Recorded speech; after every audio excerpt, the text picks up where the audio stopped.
Good afternoon, good evening, good morning, frequent flyers. Thank you for joining me here today in the lounge. Today, my guest is a fellow heroic public speaker graduate, Frank Kellogg, and we are going to be talking about how you can live legendary. It's never too late to turn your life around. And I found the perfect quote for today's conversation. No matter how long you have traveled in the wrong direction, you can always turn around. Frank, thank you so much for being here with me today. Thank you, Sarah. I'm excited to be here. Yeah, it's going to be great. And I love that this is your first podcast. I have a lot of guests of mine that they say yes and they're like, "Wait, this is my first podcast," and I love doing that and I love the live because we get to show to everyone that it doesn't need to be perfect and we can have fun, right? It doesn't have to be this really kind of big thing, and yet that's often what we do in our lives, right? We build up these events or these paths that we choose to be such big things that we feel like we can't turn around, we can't change direction. And yet that's exactly what your keynote is on, isn't it? Yeah, absolutely. Yeah. So tell me a little bit more about your journey. I know, you're a speaker, you're a trainer, you're a mentor, you do a lot of work with youth, but why did you choose this topic for your keynote on how you can turn your life around? Give me a little bit of backstory there. Well, it all started, I guess. So during when the COVID pandemic was happening, I Yeah. was driving up Long Beach Island, New Jersey, and this had this crazy idea that I was going to go to another country and volunteer to do, work with kids, like kids fitness or something. Cool. And Morocco, which is down there in northern Africa, Hmm. I really didn't know where it was on the map, but I made the decision in August of 2020, and I didn't go until like October of the following year. The pandemic was still happening. Right. But basically I got there and I saw all these kids that basically we could basically say underserved according when you compare with the standards we have here in New Jersey. And it just took me back to like when I was a kid, and some of the experiences I went through. And we all experience our own experience, and it just really moved me. I had signed up to go there for 2 or 3 weeks in Morocco. I packed for 2 or 3 weeks, and when Yeah. I got there, I was like, man, I can really have some fun, maybe impact these kids, show them, teach them something about sports, teach them about how we live here in America, just expand perspectives. Mm, And so I ended up staying for 3 whole months. I love that. Yeah. So it's still figure like I really want to stay here. Um, and then when I got back to America, I was just like, what did I just do with my life? This was an incredible experience, working with these kids, even though we couldn't really speak together. Like it Mm, was hard to speak because of the language barrier. We still communicated through like, when they would smile or they would like cry for whatever reason or get angry, like, because kids are kids yeah. no matter what country you're in. At least that's what I've seen compared with two Yes. different countries. And I got back, I came, I spoke to a church group here in America. And when I spoke to him about it, I gave him like a 5-minute elevator, not really an elevator pitch, but just in terms of like telling him about it. Summary. Yeah. Yeah. And it brought me to tears almost, like recounting the experience. It's like, wow, this really moved me more than I thought. Mm, So, you know, so when I got back, so I came back to America. I spent 3 months in Morocco, October, November, December. I spent all of the holidays over there. Came back to America in January. I gave that 5-minute elevator talk or small discussion to the church group in January or some time shortly thereafter. And then it was a few or a couple months after that, and I just told you I got a call from an organization in college to keynote a speech, and I didn't really think I was going to ever keynote a speech before, or keynote at a conference. yeah. And that experience in Morocco, I I brought that into play. And so when I found out about heroic, I felt that was a good chance for me to really get my ideas out there with a process with people who do this professionally. Yeah. So it was Amazing. yeah. Yeah, it's incredible because speaking is a craft. Hmm. And there are some of us who naturally have an ability to orate and to, express emotion and connect people. And even so, there's something funny that happens when you get up in front of a big group of people and they're all staring at you, right? Even if it's something you can do quite naturally. And so learning how to curate an experience and how to take people on that journey, the arc, right, Mhm. of that emotion. And what you said so clearly was, it moved you. And when you're moved, the audience is moved. And so to Yeah. then go and seek out, the formal training, that's really phenomenal because you could tell that, hey, this had an impact on me. It can have an impact on so many more people. And it doesn't require all the time for us to go do the thing that the speaker has done. Mhm. And that's the gift that speakers have, is to be able to move an audience through these feelings so that they can become inspired to, have a new perspective, think a little differently, and take some new actions. Yeah, actually, what you just said was actually really insightful, is to be able to impart the experience that you have onto the audience without them having had to have gone through it themselves. Yeah. Actually really sums it up very well, what you just said. Yeah. Thank you. Yeah. And it's very permission giving when we see a speaker telling us their story. I mean, that's what it is, right? It's storytelling. There's meaning. We're learning, and we want to know what's possible. Mhm. And so, this is why we love to hear from speakers who are, ex special forces Mhm. or, have done, climb the seven summits of the world, because we're like, wow, like that's Mhm. incredible. And maybe I personally have no interest in climbing Mount Everest, right? That's Yeah. not like cool, but it's just never really been a thing. Like I will go mountaineering at some point, I have no doubt. To But that's very technical, and it's just not something that, like, I'm not driven to do that thing, but to go and listen to someone and get those lessons of wisdom Mhm. and have my mind opened up to, like, you know what, maybe I wouldn't say no if the opportunity fell in my lap, right? Yeah. Is really a really cool gift that people have. And it's not just, you and I as speakers, it's every single person. And that's what I love about it, because we're all speakers. We speak all day, every day, every single Yeah. human, right? Yeah. And we have this gift of being able to tell stories, connect, and that's really, how our species has survived and become what it is today because of Mhm. that capability. Yeah. One of my clients does, and I'll little sidebar, and she might be a good candidate for your podcast, is one of my Yeah. clients does, Everest endurance races. Oh, They're not really what? races, but they basically choose a mountain and they climb it however many number of times it takes to reach the elevation of Mount Everest. So without risking Okay. actually Yeah, climbing Mount Everest, they right. do that instead. A little Yeah. sidebar, but that All right. you might All want to make right. a note. It might be interesting for you. Yeah, absolutely. I'm gonna be doing a backpacking trip in July.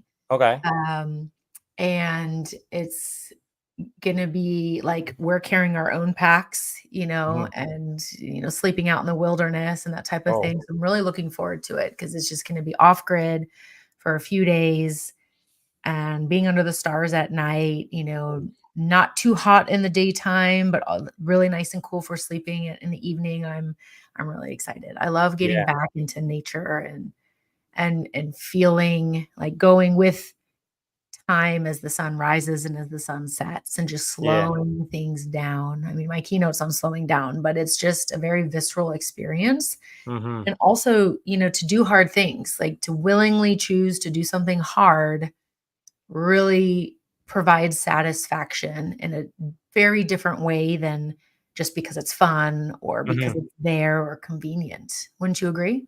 Yeah, for sure. I mean, as a I personal trainer, of course, like, it's about finding satisfaction in the journey of that Mhm. fitness training rather than like, oh, I just want the result. Cause that's when you don't want to do it, right? You Yeah. don't want to go to the gym, or you're like, I'll skip today, and you don't ever get the results, or you do, but you then flop back after because Yeah. you connect to the purposeful reason. It Mhm. was just the aesthetic, or it was just the because I should. Yeah. Yeah, and I actually, that's very interesting because you'll get clients who, and this is probably true for all, across the world, is you'll get clients that just enjoy the journey. Mm, You'll get clients that want the result. And so it's interesting kind of pivoting the way I'm going to train somebody yeah. from a psychological perspective.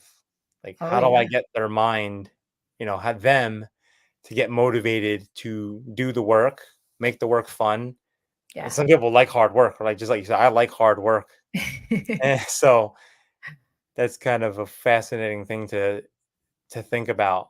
And Yeah, training a it's client second tier anywhere. fun. Say Second again? tier fun. The hard work is called second tier fun, right? It's Second like tier. Okay. it's not necessarily fun, but afterwards, when you get the endorphin rush and the Yeah. everything, right? You're like, "Oh, I'm so glad I did that," right? Yeah. Yeah. Yeah, incredible. Well, so that really ties nicely into that first point of how purpose is meaningless without discipline and vice versa, right? You could Yeah. be very disciplined, whether it's in your physical training or in your eating or in your speech practice or Mhm. in how you show up as a educator in schools or how you do anything. But if there's no purpose, it's like Groundhog Day and you can get really burnt out. Mhm. And then on the flip side, if you have this like insane purpose and this mission and it's driving you, but you don't have the discipline, nothing really happens. Yeah. I think and that kind of that was true in my accounting job. I know we're I told wow, he's an old You some do of the not seem like an accountant, by the yeah.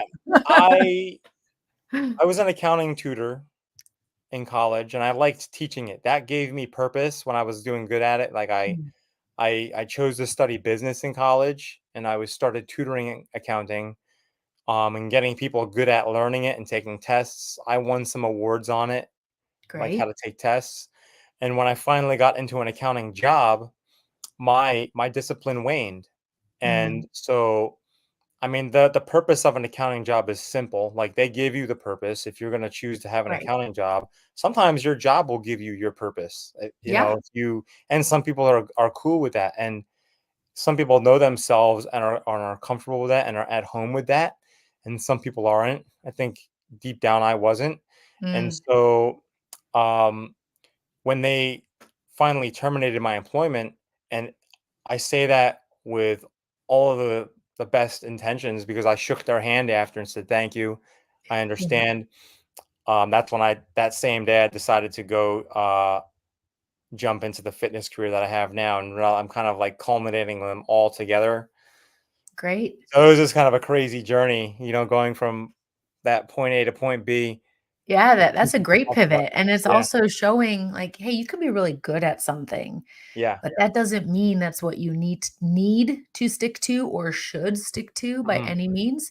And now that you have this business and accounting background, you're actually much more able to run a business from a like actual business standpoint rather than all this purpose but no structure or discipline, right? yeah, And what I'm hearing from you is that you really thrived in that helping the younger generation. So, like, when you were tutoring and you were helping them find ways to have fun or, be able to feel a sense of accomplishment from their learning, and then what you did in Morocco and what you're doing now with your fitness training, that all ties in very nicely together. It's the same thread, right? But when it was just the thing for the sake of the thing, you were like, okay, I mean, like, yeah, I can do it, but I yeah, don't really feel connected to it.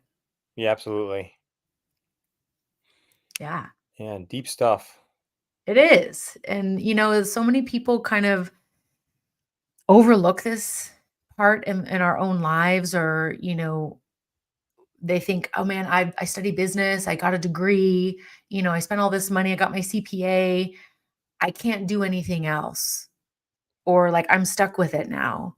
Mhm. And it's like, man, when you choose a college degree, you're 18. Your brain's not even fully formed yet. Sorry to break it to you for the teenagers out there. I thought my brain was fully formed at like 16. Incorrect. Like Yeah, it's not. But, it's absurd to think that what you chose and what you were interested in at that age is going to be the same thing you're going to have for the rest of your life. I just read Mhm. something this morning by an author I follow, Tim Denning, and he said, if you're not embarrassed by the person you were a year ago, then you're not growing.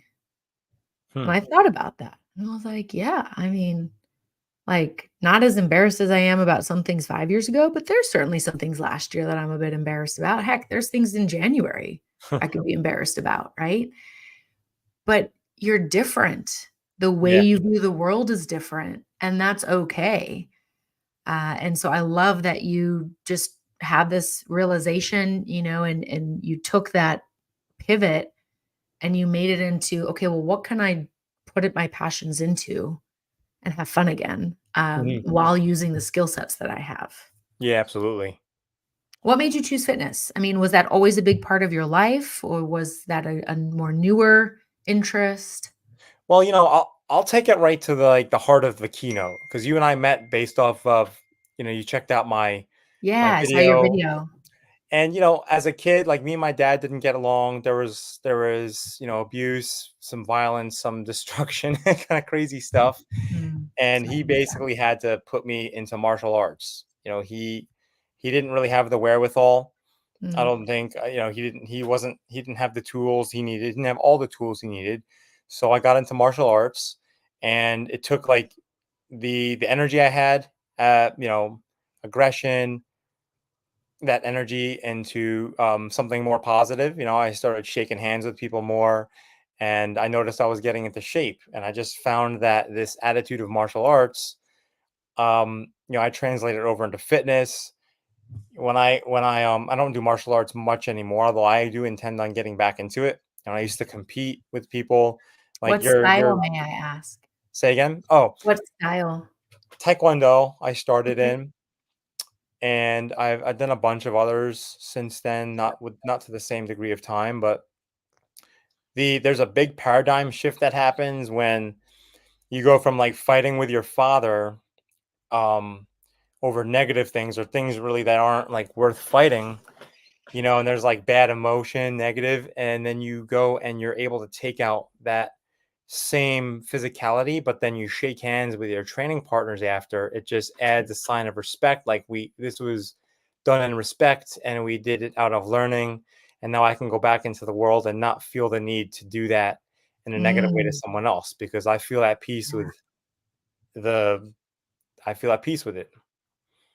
And that's yeah. kind of like I take that into fitness. Fitness, the question at hand, how did I get into fitness? Well, COVID happened, and I kind of started a business. We're working outside in parks, and I got some certifications, and I really just sort of decided to hone into my knowledge on fitness for all sorts of folks, adults, older people, kids. And one of my goals is actually to take that fitness knowledge and apply it back into martial arts training for Mm, people. Now that I have like this whole um knowledge base of fitness that I haven't even begun to like go back and put into martial arts because that's okay. a whole other thing. I learned a whole Yeah, bunch about martial arts and then had all this stuff about fitness, and I haven't even begun to really put them together yet, which is kind of fascinating. that's really cool. Yeah. Yeah, martial arts is such a, I love watching, you see these videos of like the instructor imparting some knowledge with the younger kids that they're training, and just there's something to be said about our physicality and being able to move in time and space and know where we are. And as you so beautifully said, get these emotions out on the mat, and find your way, navigate your way through and process. And then at the end of it, be at peace. And I think that is really the crux of life, is when we Mhm. can find peace, whether that's through martial arts or your artwork or your music or your exercise or your coding, right? Whatever it is, redoing houses, right? And some people love all the renovation. That peace is what we're really seeking. And yet we're taught we should chase happiness. We should chase the adrenaline, adventures and excitement and things, right? When really that peaceful existence is a powerful place to be because you can launch from there. You can be calm and yet poised and ready for anything that might come at you. And Yeah. that's really everyone I know that has studied martial arts, particularly for a long time, or if they had those kind of bigger emotional experiences where others around them didn't know how to handle or help you process them, then they often tend to then get to this very calm state, Hmm. right? And they're able to observe and be patient and have these things occur that other people really struggle with. And so I'm a big fan of Hmm. martial arts, and it often gives purpose to, especially young children, but anyone. I know a lot of people that join as adults and they get a lot of benefit because there's a Yeah. purpose to everything they're doing. It's not just about getting stronger or looking a certain way. It's actually really a very, spiritual practice in a way. Yeah, absolutely. Now you were a pilot. Is this right? I am a unlicensed pilot, so I Okay. can fly. I have taken lessons, but I actually am not, I did not do piloting as my career. Oh, But okay. I've worked in business aviation, for a long time, 15 years, been in the aviation industry for 20 now, which sounds so weird to say. I'm like, Yeah. "When did that happen?" It feels like I Yeah. graduated college, like, yesterday. Um, but, I've been around a lot of pilots, and I've Yeah. been and that are you alluding to the fact that some people would equate that to being a spiritual experience? Well, yeah. Well, actually, I was alluding it to the idea of dealing with things reflexively, but also Mm, intelligently, because it just seems so. You also have a lot of business experience, and dealing with teams. So yes. I oftentimes wonder how, when you translate over like responding to someone's attacks coming towards you to parrying them and whatnot. The same thing happens in chess. It's like, uh, did you find, and I know that we can ask each other questions. Did you find like enjoyment from like the responding to things successfully? Did you ever get frustrated when you didn't, or did you become like curious when you didn't respond successfully? Just curious as to what you thought Yeah. about. Yeah, it's kind of. I just like to find that relationship, that connection point between two different things, which might not necessarily Nor yeah, no, be the I'm a same. huge fan on, like, nonlinear connections and Yeah. and pulling things from the cloud and, like, bringing them together. Mhm. So, from a I was dispatching. I started my career as a dispatcher, so what that means is I would be the person to set up all the logistics for the aircraft. So the aircraft's gonna fly from point A to point B. I would make sure that on the ground everything was set up, the fuel, the catering, the flight plans, the weather, get those briefings to the crew, make sure the client had what they needed, and manage any and all changes to those Mhm. flights. So, as you can imagine, with the private side, it's very dynamic. There's a lot of shifting and changes. And yeah, it was very satisfying to be like, that's done, that's ready to go. And even when a change came in, know how to handle it.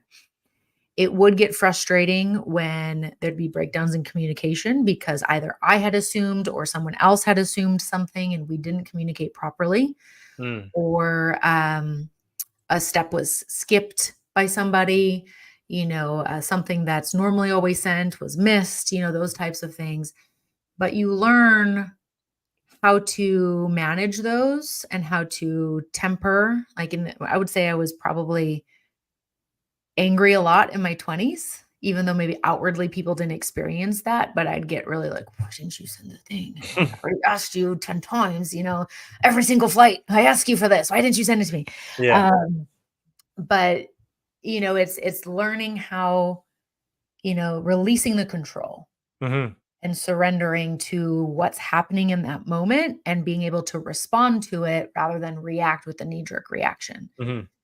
And so, that takes some time, right? You learn the technical skills and then the rest is it's an art form, right? I don't Mhm. care if you're a surgeon. I don't care if you're, working with AI, if you are a construction worker, there is the technical thing you learn first, and then you apply your nuance, your process, your whatever to it, and it becomes the art form, right? Mhm. And that doesn't always translate over to people. So learning how to um, read people and connect with people rather than making assumptions or like forcing like this process on them. Obviously, Mhm. there's a lot of process in aviation, and there's regulatory requirements and safety protocols. I'm not talking about those. I'm talking about the communication. That's usually where the breakdown would occur. Yeah. Something would break down there. So finding what those loopholes were and being able to connect them was always super satisfying for me. It was like this puzzle piece that slides into place Mhm. after so many pieces not fitting, and that became very, very satisfying. Mm. And I worked in another country for 13 years and managed many different cultures, and so learning that was, again, like a whole new process, and understanding that really opened up my eyes, just like your trip to Morocco. We communicate on so many levels. It's not just the words we say. Right, right. And so sometimes it translates over well, and sometimes it does not. I will Hmm. say that in aviation, you can be the most excellent pilot there is. And if you don't work on emotional regulation and communication, there's a lot of friction, Mhm. right? Because assumptions are made, or the inability to process stress or process the feeling that you're having because you're thinking somebody is thinking something else about you, and right, getting trapped in stories Mhm. that can become really difficult really fast. But when you come from an environment which is so regulated, so technical, you know, it's a different energy to be in command of an aircraft or a ship or a car or anything than it is to be in command of the entire trip and make sure the process and the flow is there, right? Especially if you've come very clear Mm. who is doing what, and there's this high level of excellence and expectation, and everything is just a well-oiled machine, versus coming out where there's different systems at different companies and different Mhm. cultures, right? And if you're in the US military, you're dealing with mostly Americans, Mhm. sometimes others, but you know what I mean? It's like this is the kind of view that you have.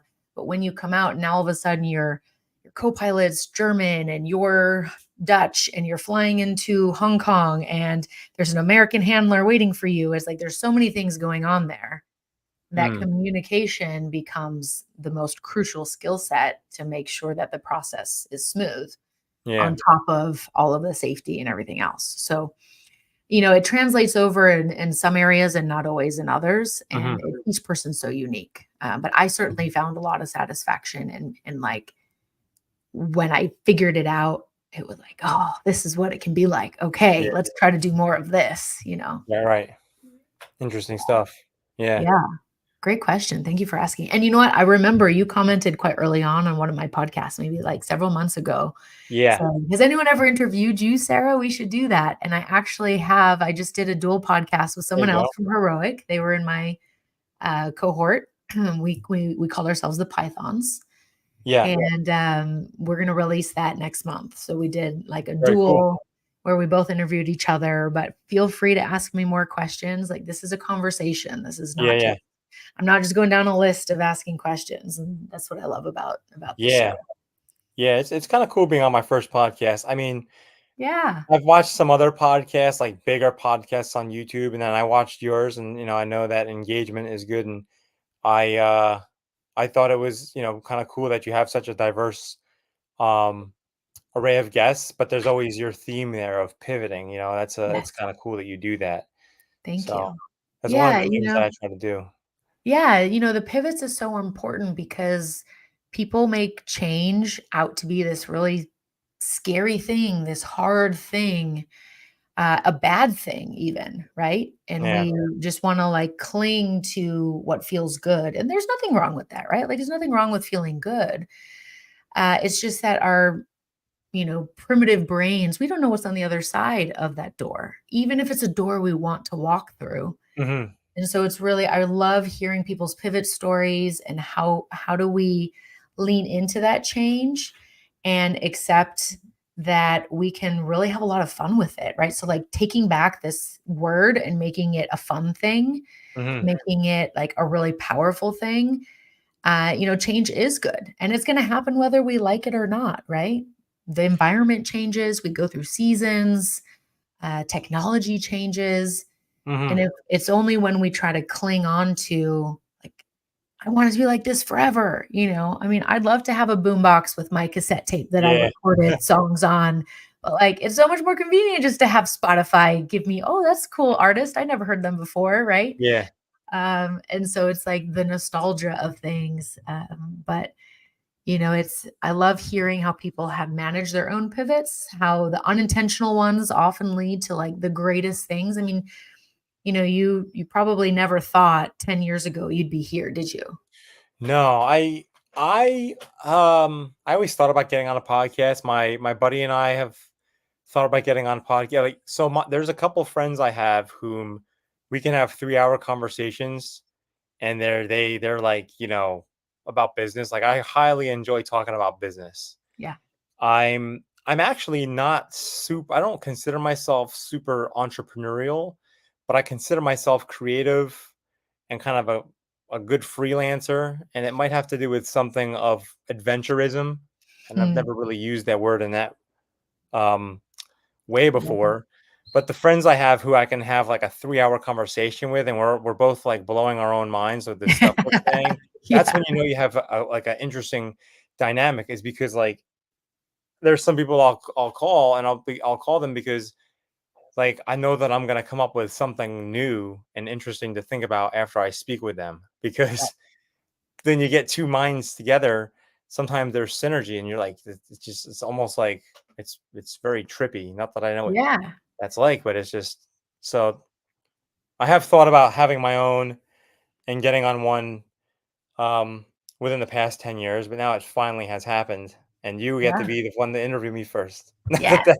I get kind of nervous again. I love it. Yeah. And that's the thing too, it's like, you know, when we put things out there, you know, especially if you write them down, it's like some people say it's woo, it's not. It's if you write something down, there's an actual physical, connection that happens with our brain, and that's Yeah. why writing notes, physically handwriting is different than typing. Mhm. But when we put that intention out there, all of a sudden it's like your radar is open to catching that signal. And so when the things come to you, you're able to actually be aware that they're there, right? Yeah. It's like, you know, you buy a red sports car and all of a sudden you're like, "Oh my god, there's so many red sports cars on the road." Right. Like they've always been there. You just didn't notice them before. And Um, I've heard that, and I at one point I've heard that the scientific proof of that, and they yeah. figured it out why that is, and Well, there's something um in our brains called the reticular activating oh, system. that's what it is. Yeah, the Yes. RAS. Yeah. Yeah. That's in the you know what book has that? Is Think and Grow Rich. Yeah, that's a great book. Yes. That's I think where I've heard that from. Yeah. Uh You know, it's like, you know, you put your attention, you went to Morocco and you work with these kids. Now all of yeah. a sudden you come back and you're being asked by schools to come and talk, right? Yeah. That's not coincidence. It's because Sure. you're talking about it. They're seeing you and they're seeing how you light up. Like when we see other humans light up, we're like, I want to be a part of that, or I want some of that. I want to activate that within myself. Yeah. And so that's the spark that is infectious and that's, you know, contagious that we when we're all stepping into our own joy and things that we're like, I'm exhausted, but I loved my day today because I feel like I made progress, I had impact, like I got to talk to incredible people. That is what gets you up hungry for more the next day. And Mhm. sometimes life's not like that, right? Sometimes it's a bit of a slog, but if you have the purpose to take it back to your like key point of your keynote, Mhm. that is what helps build the legendary life because you're Yeah. like, okay, this kind of sucks right now, but I'm going to do it because I know that by doing this, I get to the next step. And then Yeah. that gives me the ability to do the other things, right? But Yeah. without, you know, you can't always skip. You can't always, sometimes you can, sometimes you can't, right? And so it's really important to have that discipline so that we can cultivate the purpose within ourselves, but also like young children, they're always better with boundaries. I mean, Yeah. at work, we're better with boundaries because we know what we can and can't do. So we're able to take accountability. Mhm. Yeah. Yeah. Yeah. You know what came to mind as you were saying that is, because mental health is a concern these days, Yeah. and the idea of purpose. And I'll say something. I'll get transparent here for a moment. Yes, Back in please. college, I had a friend, and I won't say his name, but he ended up taking his own life. Mm, I agree Um, with that. and I can remember one of the things he said was we were all sitting in some lounge area. Mhm, Uh, he says to all of us, "What is the purpose of life?" And after he asked that, everyone just kind of stopped and didn't know what to say.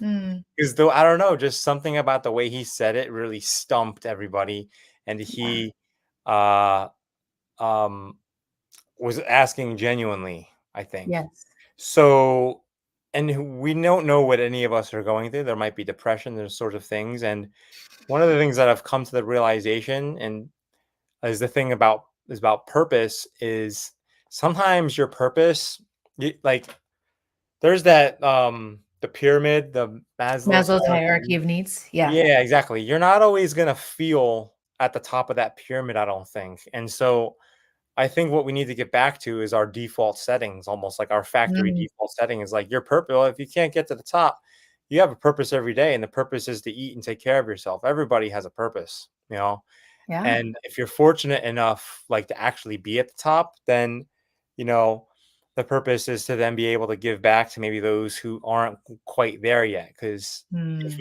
if we can be on that pyramid in some way, shape, or form, and I'm not recalling the specifics of it, then people generally have happiness, I think. And then, mhm, if people have happiness, they're not going to be out there doing things that I was trying to do maybe as a kid. So yeah, that's just all just kind of came to me as you were speaking, is like I everyone love does that, have a purpose. You just have to understand what you are at yes. the ground level. Yeah, I have a quote that I look at every day, and it says, "Live simply and according to your nature." Mhm. And Mm. it's like, that's my nature. My nature is different than your nature. And so if I'm Mhm. looking at you and trying to be on your pyramid and compare myself to yours, of course I'm not gonna be happy. Sure. 'Cause it's like, "Whoa, you're a level up," or "You're at the top and I'm, like, down here." But that also is a completely different pyramid. It's a different purpose pyramid, right? It's not Mhm. mine. And I've been listening I just finished the book, The Psychology of Money by Morgan Housel. Ah, yes. Fantastic book. It's great on Mhm. Audible for those of you listening. Yeah. And he talks about, like, obviously the psychology of money and how it works and why it works and how we got here, particularly in America. And the history of how we got here is fascinating Mhm. because, you think, back before it was all like save, save, save. And now, and then it became spend, spend, spend, help the economy, spend more. And so Americans are buying all this stuff, but they're not happy, Yeah. right?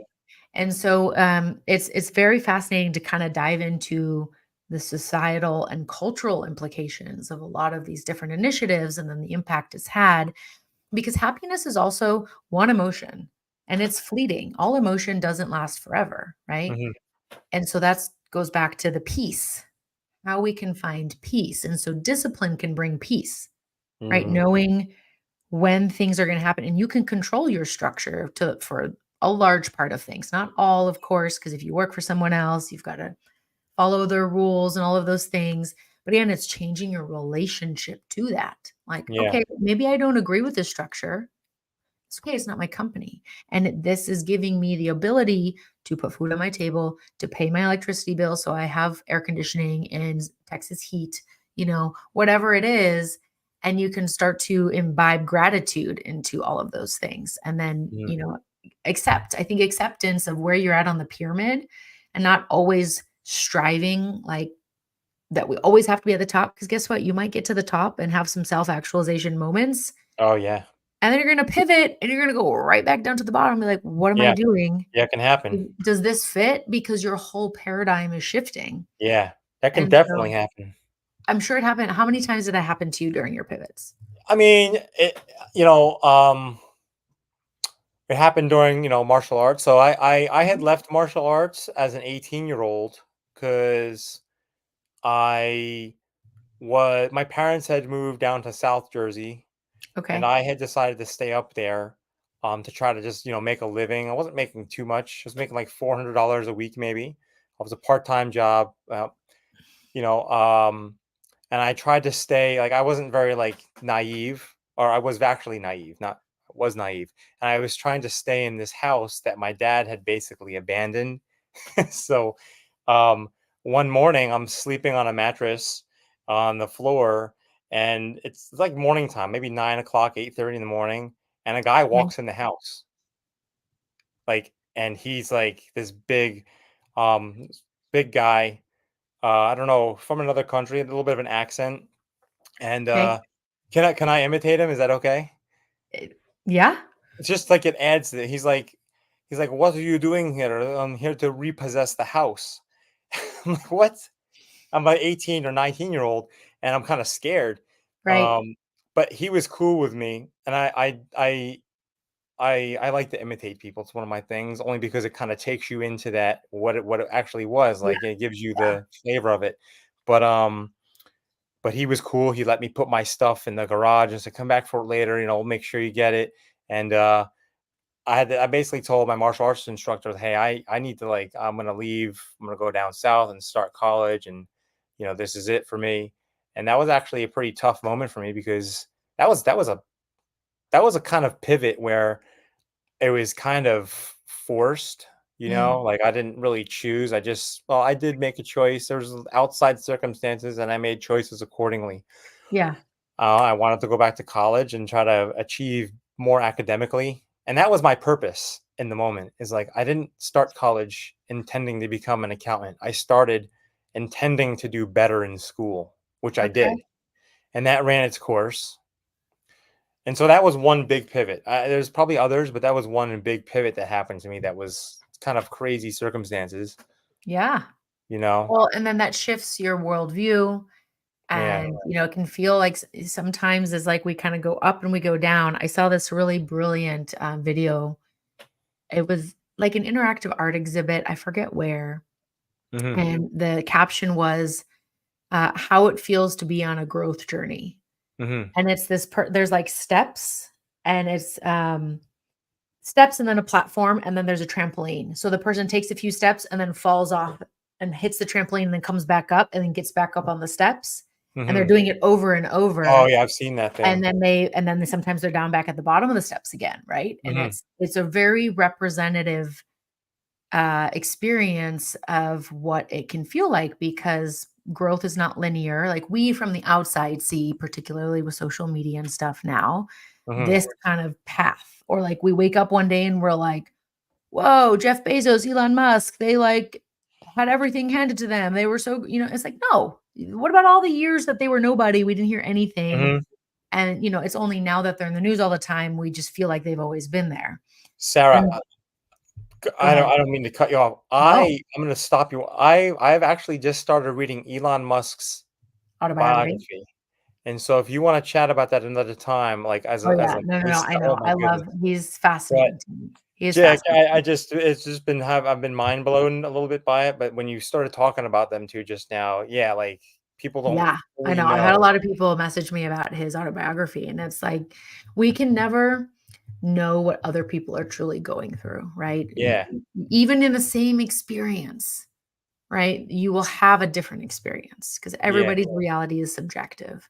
And that's why it's so important for you to really tie into that purpose, right? Because Mhm, and why we should focus on the youth. And I know that's why you are so passionate about that, because our future is dependent upon the next generation. And if we have a bunch of aimless, undisciplined people walking around who don't know how to regulate emotions or connect with each other or communicate, mhm, we're not going to do very well as humans, right? That mhm, is literally how we survive. And so I love that you're focusing on the youth. And so what are some of the things that you think other adult leaders need to think about when mm. they're impacting the next generation that they may not be thinking about?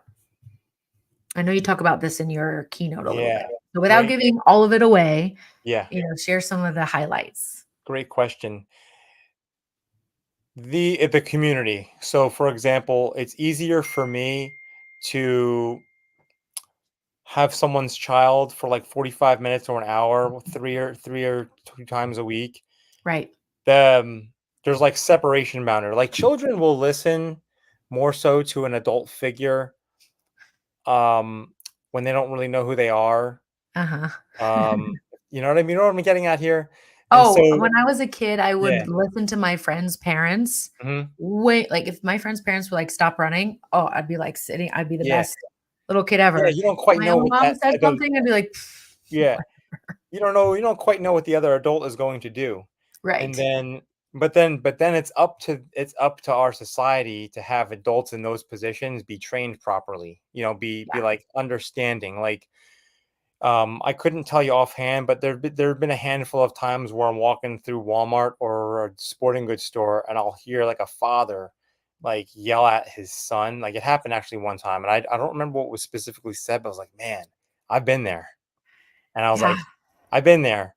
And we only saw each other in passing. So how often does that also happen? So Right. it's just the idea, you know what it is, Sarah, is getting us all back into in-person community and getting us off phones, Mm, you know. And I'll end on this little blurb is um I took like a little social media vacation a few weeks ago and I nice. deleted all my social media apps for 2 weeks. And wow, what a refresher. I started looking at people Yeah. and kids, and I was like, everyone has looking down. And I was like, I want to walk through this world and see people's eyeballs. I want to see the alertness. And you know what, Sarah? Yeah, Like I want to see the purpose and discipline in their eyes. That's what I want to yeah, see.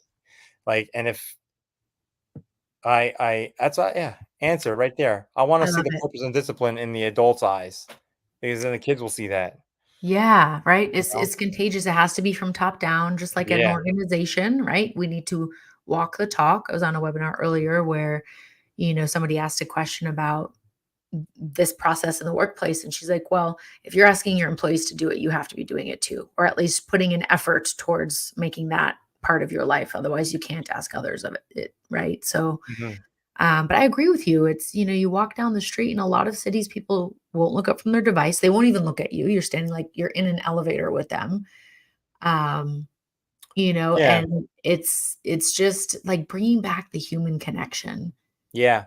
It's so powerful. And I love that you said the community aspect because some people have it and some people don't, but it's also important that if you didn't grow up with it, that you understand that it's totally possible for you to cultivate one of your own or to go find a community and join it, Yeah. right? And then that is going to actually bring so much value. And that will often be what gives you the support system to Mhm. then connect to your purpose and feel like you can go towards it Yeah. instead of feeling like, no, I got to stay here because it's safe and, nobody understands me and that type of thinking. Yeah. And I wanna quickly do this. I have my phone off right now, Yeah. and just to let you know how invasive it is, you might you might still be able to hear the dings from my text messages. I wanna apologize to the audience, but that's, like, actually a good example Right. as to how, like, invasive like, somehow my text messages are still coming through my computer when I thought if it's off, it doesn't do that, and it's still doing it. I can't Yeah, escape it. I've had that I happen want before too, where, like, Yeah, literally, I'm like, "My phone is off, it's on airplane mode. yeah, How?" And my app is closed yeah, for I want it messages on my stopped. computer, and it's still dinging me. It's like, So, "Get away." but now that I wanted to call that out as an example. Now I can kinda, like, ugh, I wish Yeah. that wasn't happening, but that's, like, a good example of, like, we should just connect a little bit more. Well, and you know what? This is why I like to do the podcast live because it's Mhm. also showing people life happens. Things Yeah. happen outside of our control, and that's Yep. okay. We can pivot, we can roll with it. And it's not about being perfect. Mhm. A lot of what I realized, a lot of my kind of like control tendencies and my like tension and stress was all of this underlying perfectionism. Yeah. And a lot of people will be like, I'm not a perfectionist. And it's like the fact that you're so defensively saying it I think I am means a you perfectionist. are. I think you just gave me some insight. Like, when stuff like that happens, I get very antsy. Mhm. I, like Right. You wanna control it, you don't want it to be that way, and right. I've really learned the more that I can accept reality for what it is, rather than trying to force it into like my worldview box, it's like I demand that the world, I get angry if people try to put me in a box. Mhm. So how can I demand reality or the world or other people to fit in the box I want them to fit in, right? It's like it's a two-way street. We can't ask of it for ourselves and not also provide that to others. And that's why it's really important to meet people where they're at. Mm. And not, it's very easy on this growth journey. I'm sure you've experienced like you want to share and you want to get people inspired, but we can't shove it down their throat. We have to Sure. inspire them through being it, not telling them it. Mhm. And that's a big difference. And with kids, it's so much easier if you are actually being it for them to see it, because they're able to see things in different ways than adults can, because they don't have all the filters and Yeah. the shoulds and the programming that we get after school and after just years experiencing things. Yeah. Yeah. Really, really insightful. Yeah. This has been so great. Frank, I do have a couple questions I like to ask all my guests. So as we're kind Yeah. of coming up on our time, Mhm. I want to pivot towards those. See what I did there? Yeah. I Good. always like to do the puns and things. I'm very, Yeah. very punny. Mhm. Okay, my first question. I always like to ask people. Most of us think of superpower like, oh, I can fly or I can make things move with my mind. But I really like to argue that superpowers are everyday occurrences, and that the things that we're really good at naturally with our character and our skills is our superpower. But most people don't look at it from that lens. So, with that lens, what would you say your superpowers are?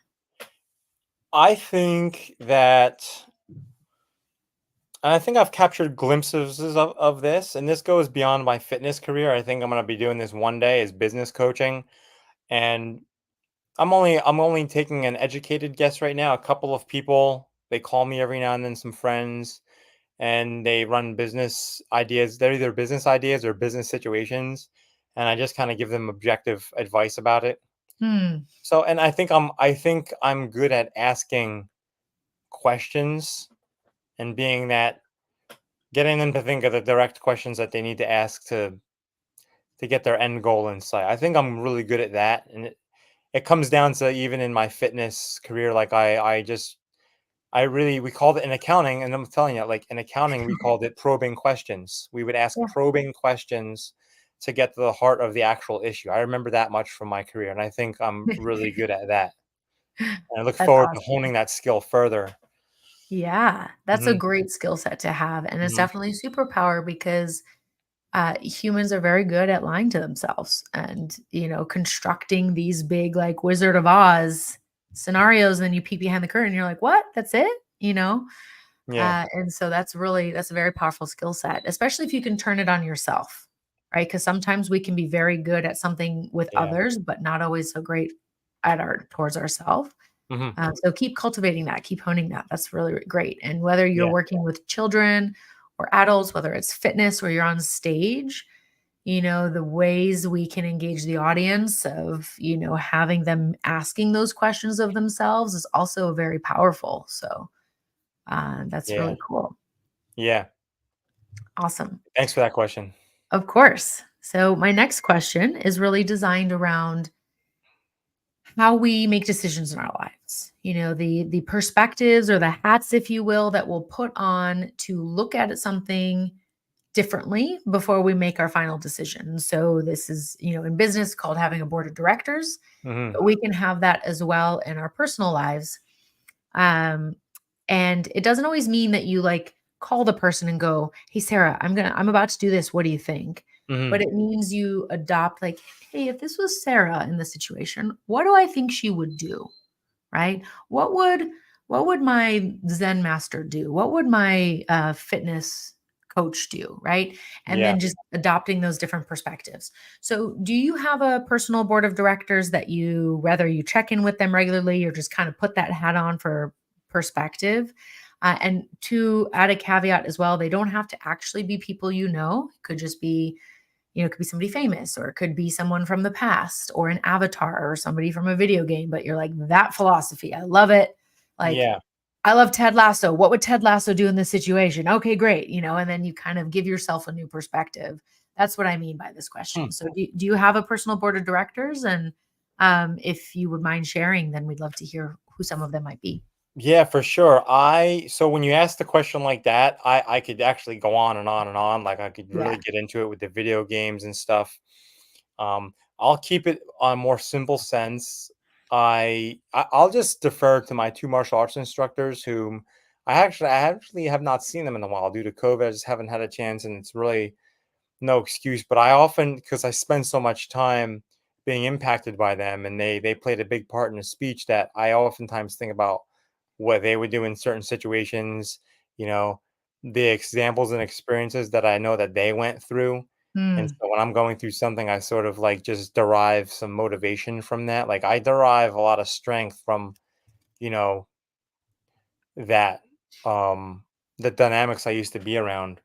So I would say my two martial arts instructors, a couple of my friends that I talk to, my girlfriend has a lot of different perspectives on things, and but we can have like good conversations about it.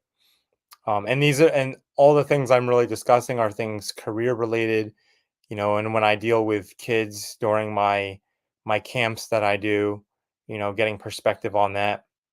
yeah. So I think that's a good. I don't know if you wanted me to elaborate on any of those or It's up to you. It's totally up to you. I mean, I know a lot of people, they've got their personal yeah, board, right? And then depending on situations, they might bring in other perspectives, and yeah. I think that's wonderful. So yeah, that's great. Thank you for sharing. Thank you. I would say HPS, a lot of HPS people. We have some people that Yes, absolutely. that I call and contact here and there, and I stay in touch with to just stay abreast of what's going on in their worlds. Yeah, absolutely. I think a lot of the heroic people are also intentional, right? They very much like your story, people who experienced something profound for themselves and felt this purpose, and then also felt with that a sense of responsibility of, hey, I have these superpowers. Let me cultivate those and hone this craft so that I can help and be making a difference, right? Not just for myself, but for others. So that's really powerful. Yeah, Yeah. awesome. All right. My third question is a big one. Okay, So if you need a moment, totally fine. okay. And it's a self-reflection question. So Mhm. it's designed to really have you look at yourself.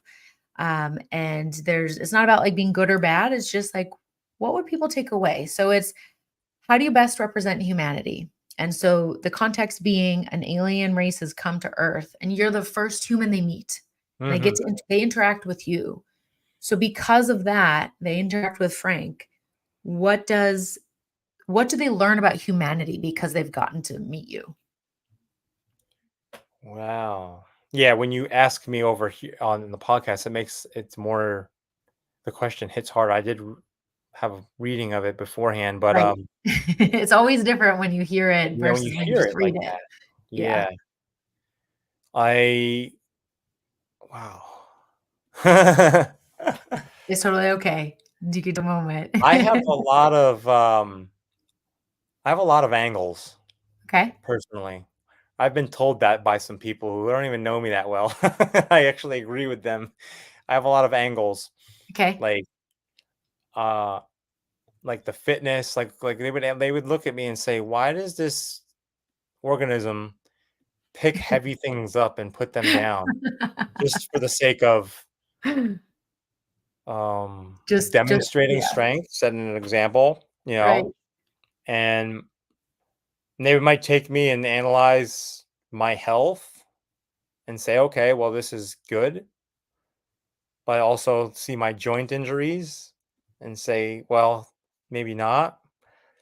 And they would look at the things that I put in my body, like the foods. Okay, well, he's eating the fauna and the flora. Yeah, And I'm literally trying to think if there was aliens coming down, they would looked at me yeah. and wanted to analyze why I do things, and then And then I'm be like, "What's spending this chemically substance he's eaten?" Like when if you had like ice cream or, something processed, they'd yeah. be like, "That's interesting," you Yeah, know?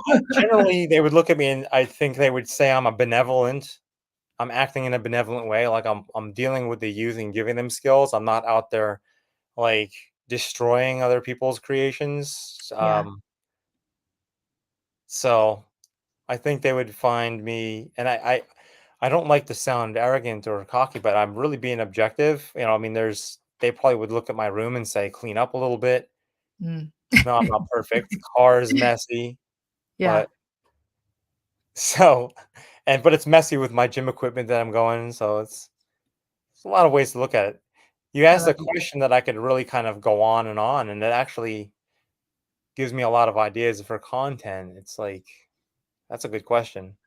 What now that I gave, and I don't know that you've answered it publicly. Do you ever give the answer back to someone, or do you No one has asked me back yet, really? I mean, except for the dual podcast interview, which hasn't released yet. No one well, yet has turned it back around on me. so why don't we save it? I mean, so you can count me as the first person to ask it, and Yeah. then you can answer it on your podcast. That way, people have to go watch it. So we want Yes. people to watch the podcast, right? Yeah. But That's true. But I'm also happy to I'll give a high level answer because you know sure, what? Based on who asks me in the day and the mood that I'm in, it's probably gonna be very different, right? yeah, Um, I think they would be curious about me. They would see that not all humans fit a norm. hmm I believe that they would learn that humans can be both confident and extremely unsettled and anxious at the same time. They would learn that humans have different skills. They'd probably also question why I'm picking up heavy things and putting yeah, them back down again, but not really, not like building something, right? mm, right, exactly. um, No purpose, really. Like, yeah, like they would be curious about that because they wouldn't see a physical result right away, like something being constructed, right? So right, they'd be like, probably like yeah, humans do some funny things. Um, they would learn that humans can communicate in multiple ways, that humans seem to love furry animals, hmm that no matter how old they are, they can act like children. Um, and they would learn that humans are also curious because I would probably be like trying to do all sorts of communication with them, like hmm through nonverbal and writing and seeing if I could, figure out a common language, right? So I think for today's answer, that's how I would That's great. Yeah, I guess really it appreciate you would giving be. that insight. Yeah. Well, and thank you for thinking to ask me back. I love that. But yeah. Well, you Yeah. said this would be a conversation, so you know, um, that's what I like to do. I like to kind of bounce it back and forth a little bit, Yeah. playing a ball game. Exactly, right? It's not all about one player, it's about the team. So Yeah, thank you for that. I appreciate that. yeah, for sure. Now, if people, Frank, want to get in touch with you, learn a little bit more about your speaking journey, your fitness, anything else, where's the best place for them to go? Sure. So for I'll touch on fitness first. Right now, what I'm doing right now, I'm in my busy season for fitness, summertime, Yeah, basically on where I am of course. regionally. So you can find me on Instagram at Kellogg Fitness, Perfect. KELLOGG. Yeah, there we go. Perfect. And right now, I tell people like if they need fitness questions answered, because there's a lot of varying information. I like to kind of get people going in a direction so that they can see a point A to point B result. Book a consultation call with me, transformation call, and we can go from there. Cool. So Kellogg Fitness. If for speaking, I'm trying to funnel people over to a different email. I don't know if you have this yet or not, but I can articulate it, spell it out. But it's Frank Kellogg Enterprises. So my name, FrankKellogg Enterprises at gmail.com. And I'm trying to filter those two things in two different directions. Oh, there we go. We do have it. So Yeah. that would be good. Amazing. Well, Frank, thank you so much for being on the show with me today. It was really wonderful to connect with you and to learn more. And I really did enjoy our conversation. And I'm looking forward to staying connected. Absolutely, Sarah. You too. Thank you to the audience for having me, and to you, Sarah, for having me on your podcast. You're so welcome. And for everyone who joined us live today, thank you so much for joining. If you have questions for Frank, please go ahead and put them on any platform that you watch this from. We'll go ahead and get back to you, and stay tuned for next week. I have another heroic guest, this time from my Pythons cohort, Rich Ingram, and we're going to be in the lounge on Tuesday, the 25th at 11:15 a.m. Central. We'll see you soon.